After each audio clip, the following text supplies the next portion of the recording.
Hello everyone, in this video I'll be giving you a build guide on how to make Kratos in Baldur's Gate 3. So this was a request and I've actually been working on this for quite a while, so I think I got the appearance down pretty decent without adding any mods. And yeah, this is going to be a barbarian to start, but we're going to be multi-classing it to make it a very powerful class, because the barbarian kind of caps off later on. So this was the best face paint that I could get for this. I think that it works decently well, but yeah. We're going to start off with the Barbarian, which gets a Spartan Rage, so it just makes sense. And I'll be using the Blades of Chaos for the weapons here, so you can see them there. But I'll be going over gear at the end. And yeah, we're going to take our Barbarian. As for the stats, we're going to take our Wisdom and Charisma down. I mean, Kratos isn't the most charismatic guy out there. He is smart, but we want to have our Constitution up to 17, and I'll get into why. Dexterity is going to be our second main stat. And obviously, Strength is super important as well, but for the purposes of this build, we can actually make it stronger by using items. And if you want, you can put the strength up to 16, but we're going to go with dexterity 16. That gives us a +3 to initiative and +3 to dexterity checks. So that's what we're going to go with for our base starting stats. And yeah, I want to get into the full build here. So yeah, that's Kratos there. And as we level up, we're going to take another level of Barbarian, giving us Danger Sense, advantage on dexterity saving throws, and Reckless Attack. We don't get a whole lot early on as the Barbarian. It's kind of like level 5. Level 3 and level 5 are the big ones. So Berserker Barbarian makes the most sense here, as this is going to give us Frenzy, which is kind of like an improved Rage, so the Spartan Rage. And we get Frenzied Strike as a bonus action, as well as Enraged Throw. And what's nice about Enraged Throw is it deals additional damage, so it's Strength modifier, and then it knocks your target prone. So that's actually crowd control. I don't see a lot of people talking about that added benefit, but Berserker Barbarian is, I would say, by far the best Barbarian. So that's that for level 3. As we get into level 4, we get ourselves a feat, and I think that the best feat to take here would be none other than Tavern Brawler. So Kratos does most of his attacks up close, but there's a lot of throwing in the games, if you've noticed. Like the Blades of Chaos, you kind of like swing them around. They do come back, so there's going to be something that I'll add in that makes sense for that. The Leviathan Axe, you throw the Leviathan Axe, and the Spears, you throw the Spears. So we're going to take Tavern Brawler because it just makes sense for the lore. And that allows us to take our Constitution up to 18. You could alternatively put that point into Strength, but this is going to give us a bit more health. We got 49 at level 4. This build comes online at level 4. So it adds our Strength modifier twice to our damage and attack rolls. Early on, you can get the Hill Giant potions, which will set our strength to 21, giving us a +5 to strength checks, allowing us to have not only high initiative, but also a good amount of health. So this is actually very powerful of a build. So what this means is the double our strength modifier to attack rolls is going to give us a +5 doubled, so +10 to attack rolls, meaning we're likely not going to miss at all. And then also adds that to our damage. So it gets pretty strong. On top of that, the Berserker Frenzy Enraged Throw also gets added damage. At level 5, this is when we get our extra attack and fast movement. So movement speed increases by 3 meters while not wearing heavy armor. And we're not wearing heavy armor for the purpose of this build. So yeah, that extra attack is quite nice. And it allows us to do another throw or another attack. At level 6, we just get the Mindless Rage, which isn't terrifically amazing. So I think that adding in the Rogue is quite a nice addition. So what's nice is we can also do some sneak attacks depending on if we're using a finesse weapon or not. So if you want, you can go kind of a stealthier route. Not that it's like super important to do stealth when we're throwing, but I want to take the take points in athletics and acrobatics. We can go sleight of hand there just because that's kind of a nice thing to have. But that's what we're going to go with for our first level of Rogue. And we're going to get our Cunning Action Hide, Cunning Action Dash. So this is nice too because we're going to be getting 2 of the bonus actions here, so we can double our movement speed as well as do an Enraged Throw or Rage. So what's nice about the Rogue, level 3 is where we kind of want to cap this off because we get the Thief, gives us fast hands for an additional bonus action. I cannot understate how important this is, as that allows us as a Barbarian to attack again. The Thief Zerker is a pretty good build on its own. We also get resistance to fall damage, so we can jump around pretty freakishly and just not take as much damage as we would normally. So level 3 Thief, that's what we're going to go with there. And then level 4, we do get another feat, but I think it's even better to add in the Fighter. Now, there's a reason for this. We get Second Wind, which is nice, and we get a fighting style. I would recommend taking defense because a +1 armor class is going to outweigh a lot of these others, depending on just the way that we're going about this build. If you wanted to use a shield, because Kratos does use shields in the game, you can go with dueling to add 2 damage to your weapons. But I think defense plus 1 armor clashes, it's by and far the best option here. So we'll take that 1 level of fighter. Level 2, we get ourselves Action Surge, which is giving us another action. Very powerful here. So that's just nothing else to choose.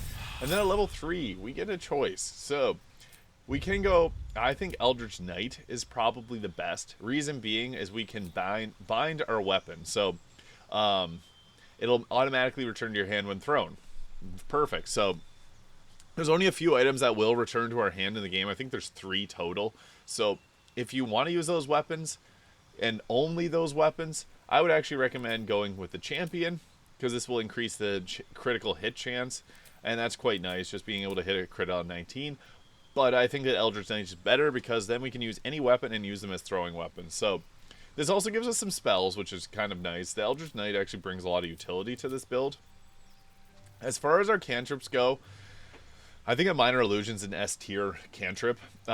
These are going to be okay, but you're not going to be dealing a whole lot of damage with them or hitting often, because they scale off of intelligence. So it's probably best to go like Minor Illusion and Mage Hand for your cantrips.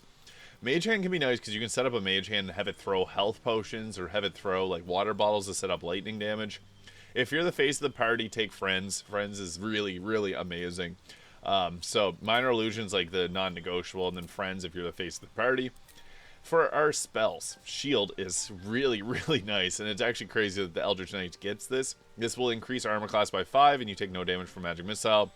And this is a reaction, so you can just use this to survive more hits. And if we're not using a shield, this gives us the ability to have a shield of some sort, kind of Kratos-like. And then I think Magic Missile is another great option. Unfortunately, Magic Armor does not stack with the Constitution defense that the Barbarian gets, so I would advise going with something like Magic Missile. The reason being, Magic Missile is nice for being able to hit people if you have no other options for damage. I wouldn't rely on this really ever, but this is guaranteed to hit, so it's not like you're going to lose out from the intelligence modifier. Chromatic Orb is okay too, because you can make this lightning damage, which is very powerful, but I think that these two are probably the best that we'll get at this level. So we also get an expanded spell slot. Longstrider is the one that makes the most sense to me. You can take a fine familiar if you like familiars. Name it Artreus, but I think that the best one is probably Longstrider here. Getting an extra 3 meters movement speed is nice, and then we dash, and we're going to get like 6 out of that. You can move around a lot as a Kratos build, so yeah, I think that the Longstrider is probably the best spell here out of all of them. So we're going to take that, and for our final level, I think it's best to take, because if we go fighter, we get more health, and we get another spell and a feat. If we go thief, we get 126 health. So the extra health point, I mean, that's kind of nice, but we also get another spell. Or if we go barbarian, we get the mindless rage, which is not that awesome. So we're going to go fighter for that extra feat, because we're kind of lacking in feats. Whenever you get 3 spells, it's kind of tricky. For our next spell that we can take, Chromatic Orb or Thunderwave, just don't use them often. Protection from Good and Evil kind of has some uses. I think that Thunderwave or Chromatic Orb is probably the better of the two. I'll go Chromatic Orb. Not something you're going to use often. But then, for our ability score increase, this is where it gets interesting, because we can go with a few different things. I think that taking ability improvement is probably the best option, and going with an increase to our dexterity to take it up to 18. Or you can go up, Constitution up to 20 will give us a nice 139 health. So that can be good, but there's a few different pieces of item that we can equip to make that kind of useless. So we're going to go with that there. Alert's another great choice, because that gives you a +5 to initiative, and you can't be surprised. I can't understate how important that is. So Alert's another great option, but we're going to take dexterity up to give us an increase to initiative and to our armor class. So that's what we're going to go with for there. So that's the final level, level 12 of our Kratos build.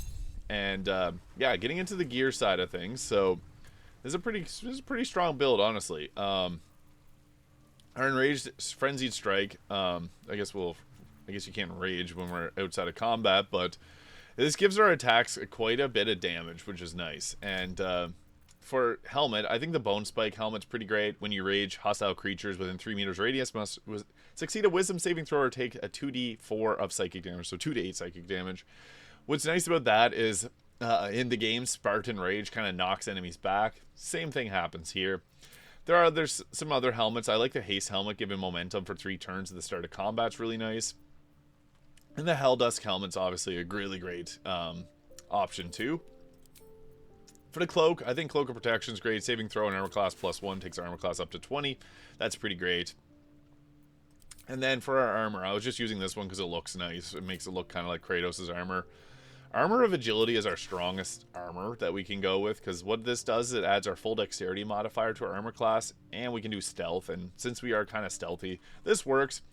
Like, Kratos does have armor in the game that looks somewhat like this, so we could go with something like this, and I mean, we'll just die quickly, change the look of it a little bit.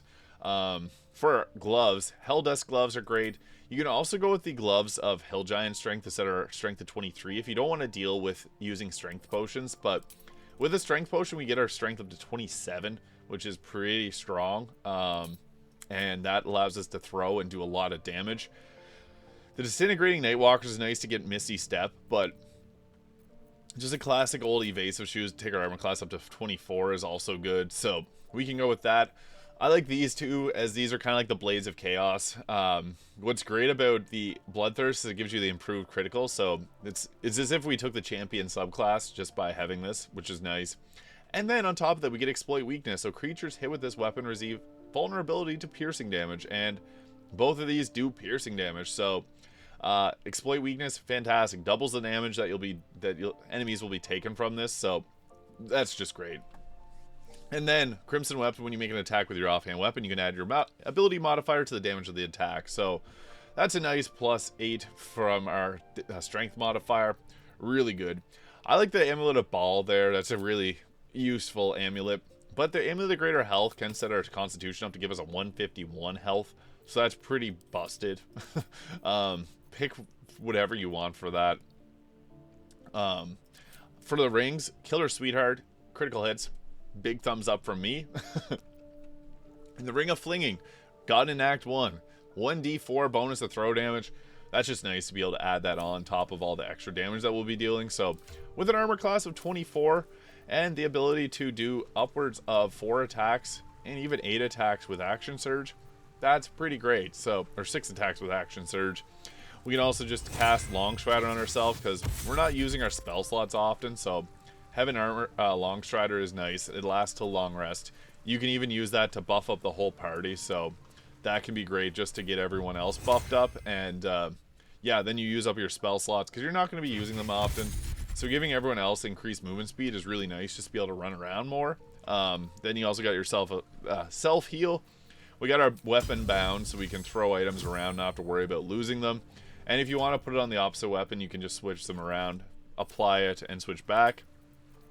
We got Chromatic Orb, which is not fantastic. Also, another weapon that I think is great is Nirolna for throwing. It's a throwable weapon, and it fits the spear because Kratos uses spears. Also, if you can get an axe would be the Leviathan axe, but I found that using the 2 swords here kind of works best. But you typically want to have a thrown weapon, so going with something like the Nirolna works fantastic. It also does lightning damage, so that's pretty good in itself. But there it is. That is the Kratos build guide for Baldur's Gate 3. Thank you so much for watching. If you found this video useful, please hit the subscribe button below.